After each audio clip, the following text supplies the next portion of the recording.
of the main group behind the farmers' protests. We have been watching them for the last weeks and months, but it does seem as though right now they may be losing momentum. Not quite. You have a bit of ups and downs.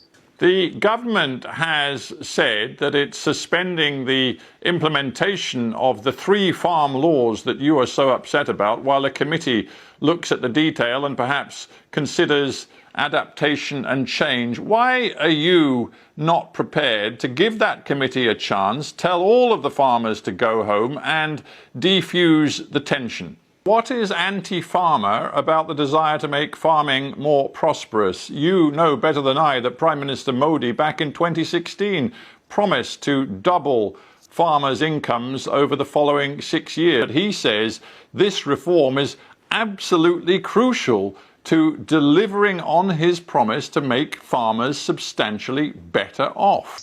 What the farmers need is better marketing infrastructure. They have been demanding it. The government doesn't respond to it. What the farmers need is better protection against risk mitigation. The government has to do something about it. They don't respond to it. Yeah, they do. They do. The government has said that it guarantees that the price support to ensure a minimum price guarantee for farmers will be maintained in this new system that they want to introduce.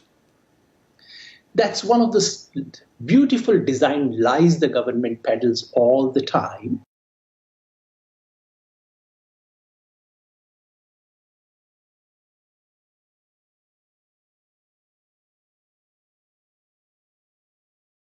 You declared a minimum support price.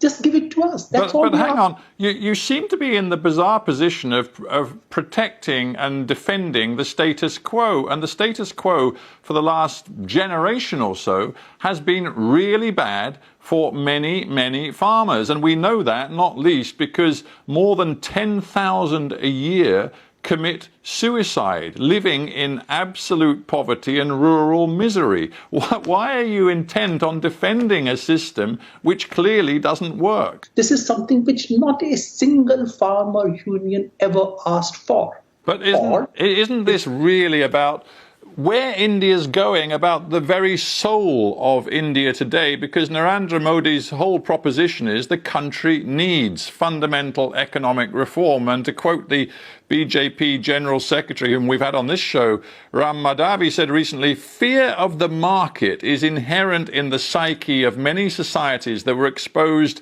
to socialistic, protectionist practices for far too long. That's a mindset that Modi and his team are determined to get rid of. And may I say, perhaps it's a mindset that you and some others at the head of this farmers' movement are still defending.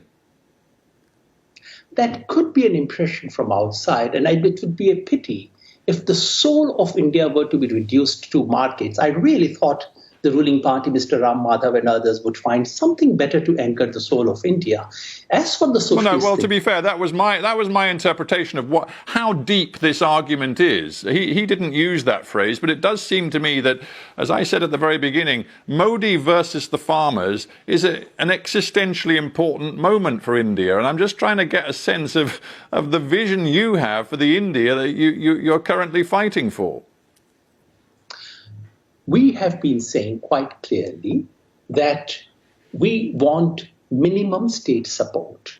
This is textbook economics in reality. We need more markets, we need protected markets, we need some minimum assured prices, and after that we want free market to flow. Right. Well, let's get to tactics then and where you go from where you are today, because it seems to me something very important happened on January 26th, which I believe in India is Republic Day, but more to the point, this year was a day which saw really serious clashes between police in Delhi, right in the center of Delhi, the Red Fort governmental area of Delhi, and a host of protesters who did appear, according to the pictures I saw, to be intent on violence. Now, how damaging was that? Because it was seen all over India by many, many millions of people.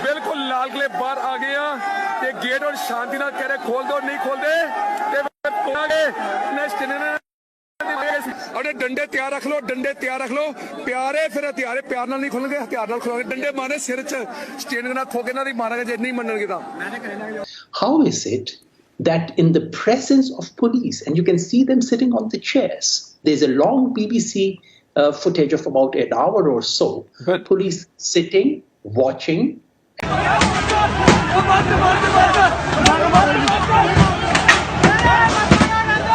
allowing all this to happen. Well, I'm sorry, but I'm a little confused about what point you're making, because Indian government officials have drawn parallels with what happened in the assault, the mob assault on the US Capitol. They've said that what happened on January 26th in Delhi was equally unacceptable. And I don't know if you're being misquoted, but I saw a quote from you on the Press Trust of India website, you saying, "I feel ashamed of the way things proceeded and I take responsibility for it."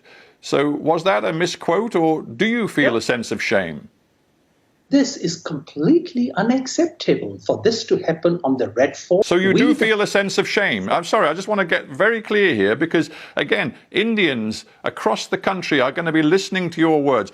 That was shameful, was it? So how do you ensure that it never, ever happens again? What do you do with the extremists in your midst? I'm saying quite clearly what happened was shameful. So some of the questions are, yes, I understand, Mr. Yadav, some of the questions are being laid at your door. I understand there's a police investigation and that you have been named as one of those that the police want to investigate. What is happening with that?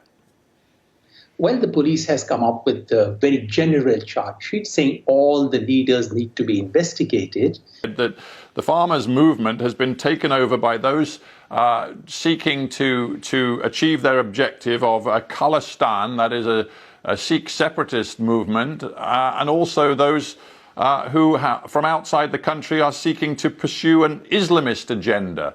As best you know it, is either that Khalistan political objective or the Islamist agenda part of what motivates some people currently sitting in your protest camps? Nothing can be more ridiculous than that. Right now, it still looks as though Prime Minister Modi commands the support of a clear majority of the Indian people, including people who have watched the standoff with the farmers' movement. If you look at opinion polling, his approval ratings are still high. It still looks as though the BJP is in a very strong position to do well in regional elections in April. How can you explain the popularity continuing of Narendra Modi? In my previous birth, I was a technical pollster, so I would resist the temptation of getting into polling and such like. I wonder whether you are overestimating the power of the farming movement to change the dynamic. That's the larger challenge. The story you refer to is about my father, who actually watched his own father being butchered by a Muslim mob. And then he turned around and said, "No, I'm not going to hate Muslims. I'm going to name my son. I'm going to give my son a Muslim name." Now, that's not about me. That's about my father. That's about the spirit of India. That's about Mahatma Gandhi. Yes, it's a fascinating story, but it's a story of an India that no longer exists. That's where I see people like me playing a role. And yet, if I may say so, just to finish, the truth is Narendra Modi wins elections and your Swaraj, very secular party, doesn't win any seats regionally or nationally. That's my point. That's the India of today.